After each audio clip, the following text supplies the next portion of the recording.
Multichoice is facing legal action for ignoring Fccpc's directive to halt a price hike on their Dstv Gotv subscriptions pending investigation.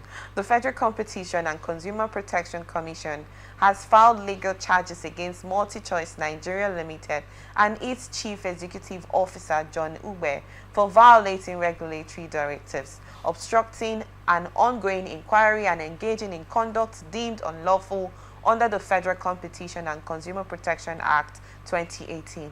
The regulatory action follows Multichoice Nigerian's deviance of an Fccpc directive issued on February 27, 2025, which instructed the company to maintain its existing price structure for DSTV and GoTV pending the completion of an investigation into its proposed price increase.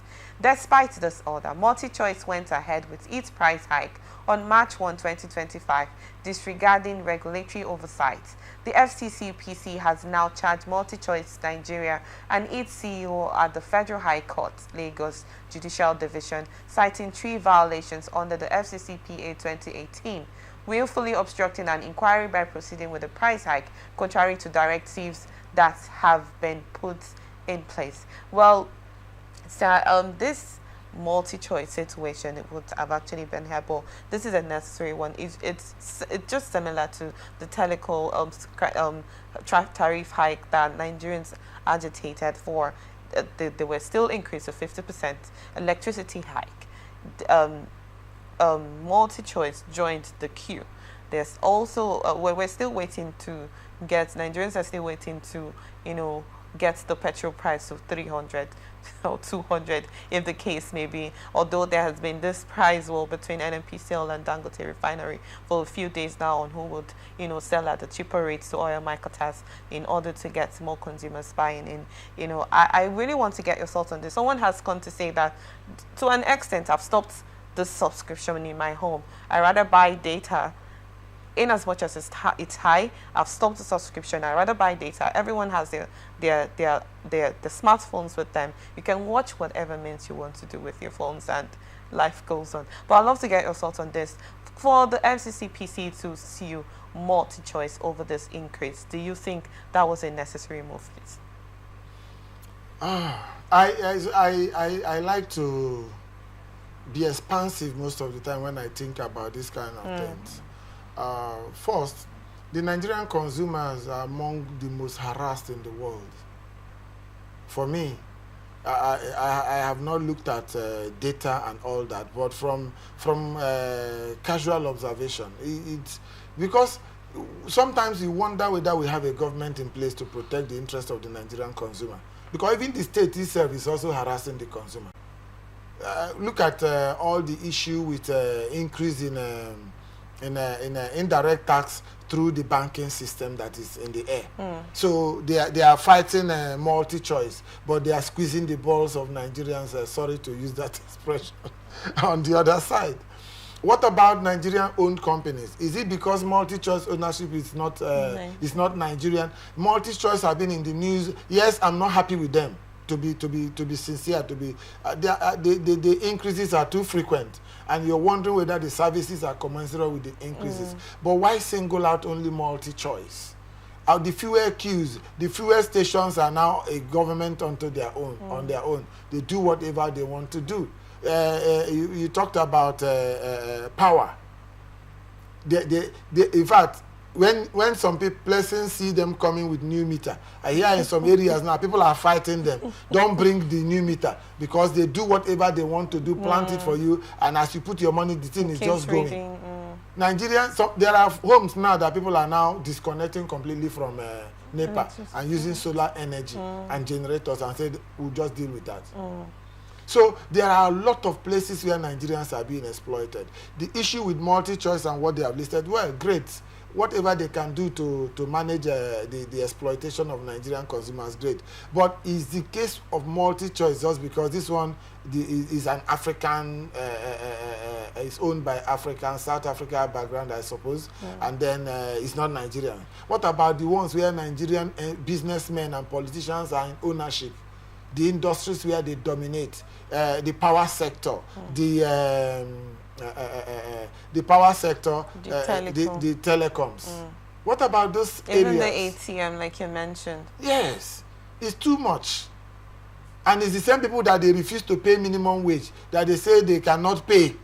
The jobs are not there, those who are working are not earning enough, and they are increasing taxes everywhere, and they are saying that they are fighting corruption. How can you be fighting corruption when you are making it impossible for people to live on just income, where they make people to earn legally? So there's a whole lot of confusion. Government needs to put their acts together. Okay, sir.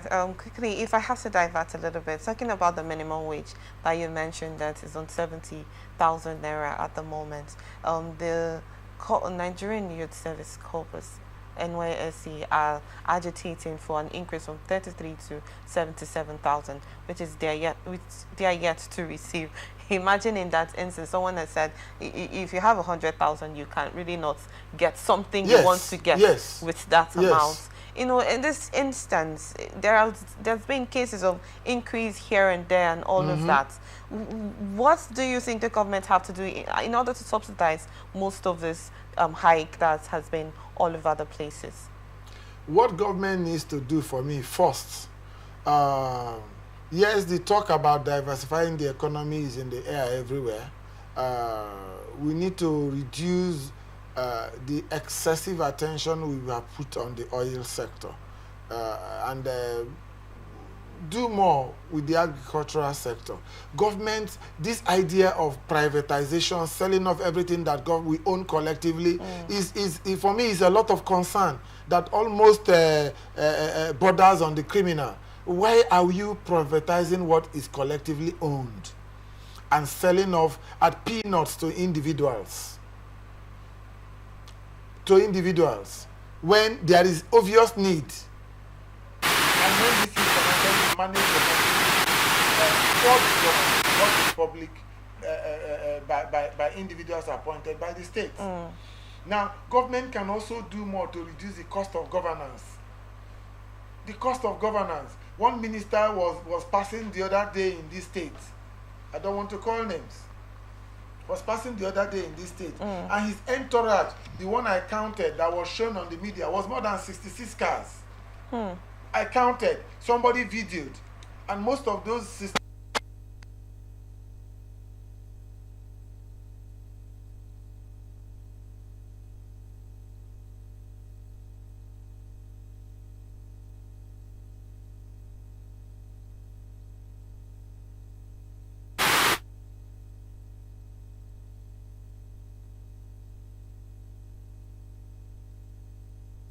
So government should reduce the cost of governance.